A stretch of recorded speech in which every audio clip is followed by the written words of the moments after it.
दोस्तों, आज हम एक ऐसे मुद्दे पर बात करेंगे जो सभी के जीवन में ये टाइम जरूर आता है, जिसको कहते हैं शादी। और शादी के समय हिंदू धर्म में लोग ब्राह्मण पुरोहित को बुलाते हैं और उन्हीं के द्वारा शादी संपन्न कराई जाती है।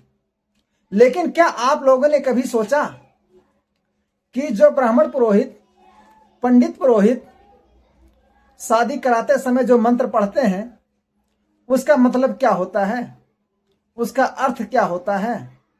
वो तो मंत्र पढ़ते हैं और पढ़ते चले जाते हैं, उसका कोई भी अर्थ आप लोगों को नहीं समझाते और ना तो आप लोग उसका अर्थ समझने की कोशिश करते हैं। तो आज हम इसी मुद्दे पर बात करेंगे कि जो ब्राह्मण पुरोहित शादी कराते समय जो मंत्र पढ़ते हैं वो मंत्र क्या होता है और उसका अर्थ क्या होता है और उसके मतलब क्या होते हैं। आज मैं उसी बात पर चर्चा करूंगा। अगर आप हमारे इस चैनल पर नए हैं तो आप हमारे चैनल को सब्सक्राइब करें, लाइक करें, शेयर करें और कमेंट करें। अगर मेरी बात आपको अच्छी लगे तो आप हमारे इस वीडियो को और लोगों तक पहुंचाएं। तो आइए हम विलंब ना करते हुए शादी की सच्चाई क्या होती है, ब्राह्मण पुरोहित जो मंत्र पढ़ते हैं उसका मतलब क्या होता है, उसका अर्थ क्या होता है, उसको जानते हैं। आप देखिए, यहां पर लिखा हुआ है शादी के समय पढ़ा जाने वाला मंत्र,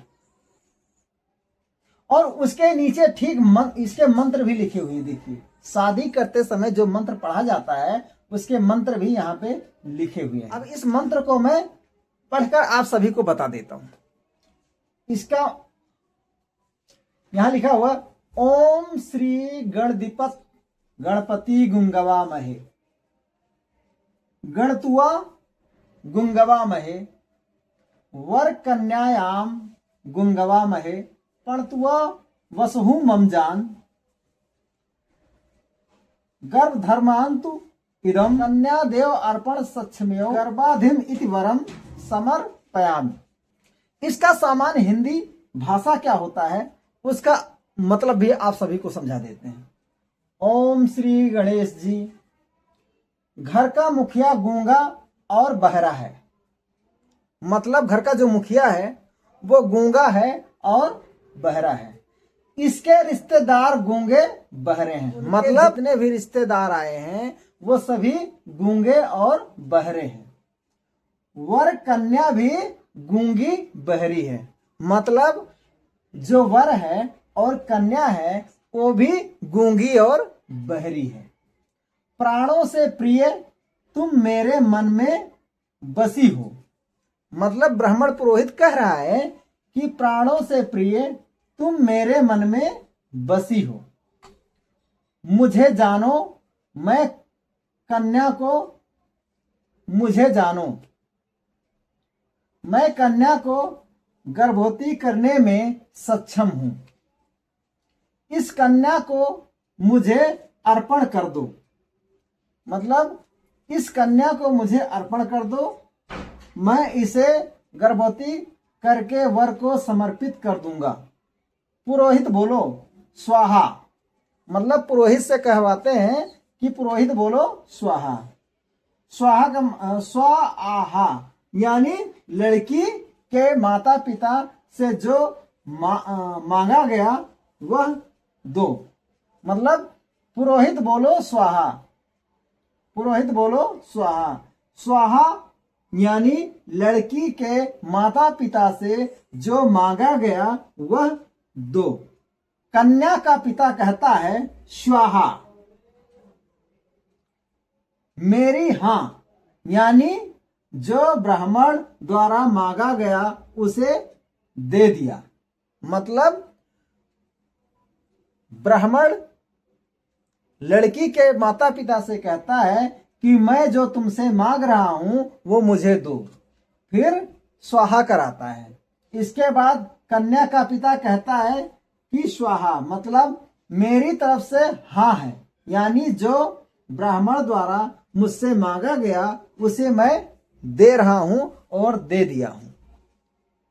आगे देखिए, यही नहीं, आज भी शादी के वक्त वधू से 7 वचन जो दिलाए जाते हैं उसमें सबसे पहला और मुख्य वचन यह होता है।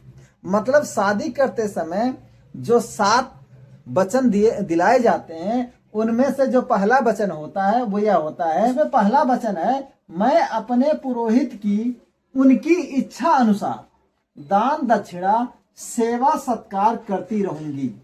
उसमें पति देव का कोई हस्तक्षेप नहीं होगा। मतलब कि मैं अपने पुरोहित, लड़की से कहलवाते हैं कि मैं अपने पुरोहित की उनकी इच्छा के अनुसार उनको दान दक्षिणा देती रहूंगी, उसमें हमारे पति का कोई भी हस्तक्षेप नहीं रहेगा।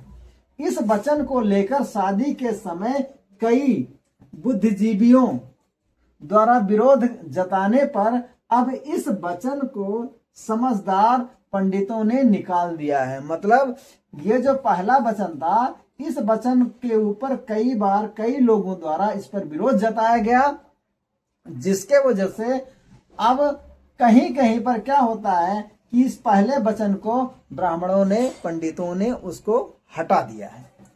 मैंने कई बार शादी के समय ऐसे वचनों और नियमों का विरोध किया। कई बार माहौल खराब हो जाने के डर से मैं खुद, जहां पर हिंदू धर्म और ब्राह्मण पुरोहित के द्वारा शादी कराई जाती है, मैं उस मंडप के अंदर नहीं रहता हूं और ना तो वहां पर जाता हूं।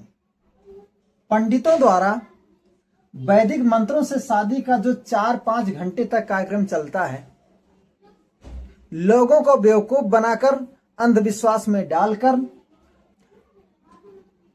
सभी से अपने पैर धुलवाकर, अपना पैर पुजवाकर, अपनों से सभी को नीच बनाने का एक षड्यंत्र है, बाकी और कुछ नहीं है। यहां तक कि नीचता का एक ऐसा घिनौना अपराध जो शादी के समय मधुपर्क विधान के अनुसार, यहां तक कि नीचता का एक ऐसा घिनौना अपराध जो शादी के समय मधुपर्क विधान के अनुसार लड़की के बुजुर्ग बाप से जो दामाद के पैर धुलवाकर पिलाए जाते हैं, जिसको चरना अमृत भी कहा जाता है। व्याधि अकाल मृत्यु हरणम सर्व व्याधि विनाशम विप्रोपादोदकम पित्वा पुनर्जन्म ना लिहते अर्थात इसका अर्थ है, अर्थात पादोदक पीने से, पादोदक अर्थात चरणामृत पीने से अकाल मृत्यु नहीं होती,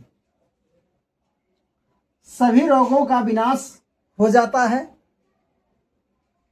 और पुनर्जन्म भी नहीं होता है, और पुनर्जन्म भी नहीं होता है कि इस चरणामृत को पीकर कन्यादान करने वाला अपना दिन भर का व्रत उपवास खत्म करता है।